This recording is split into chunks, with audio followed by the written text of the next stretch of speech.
দেশের ৫টি ব্যাংক একীভূত হয়ে আসছে সবচেয়ে বড় ইসলামী bank. Bangladesh bank, first security ইসলামী ব্যাংক, ইউনিয়ন ব্যাংক, গ্লোবাল ইসলামী ব্যাংক, সোশ্যাল ইসলামী ব্যাংক ও এক্সিম ব্যাংক, এই ৫টি ব্যাংককে একত্রিত করে একটি নতুন সরকারি ইসলামী ব্যাংক গঠনের উদ্যোগ নিয়েছে। এই একীভূতকরণের মাধ্যমে দেশের সবচেয়ে বড় একটি শক্তিশালী রাষ্ট্রায়ত্ত ইসলামী ব্যাংক তৈরি হবে।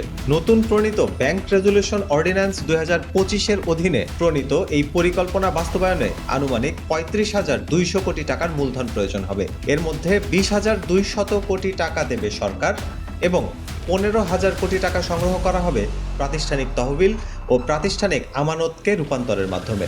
সরকারের কমিশন করা ফরেনসিক অডিটে গুরুতর অব্যবস্থাপনার চিত্র দেখা গেছে। ৩টি ব্যাংকের খেলাপি ঋণের হার ৯০%-এরও বেশি। নিয়ন্ত্রক সংস্থার মতে বছরের পর বছর দুর্বল তদারকির পর একীভূতকরণই এখন একমাত্র কার্যকর উপায়। গতকাল অর্থ উপদেষ্টা সালাউদ্দিন আহমেদের সভাপতিত্বে ব্যাংক রেজুলেশন সংক্রান্ত বৈঠকে এই সিদ্ধান্ত গৃহীত হয়। বাংলাদেশ ব্যাংকের governor Ahsan H Mansur virtually অংশ নেন।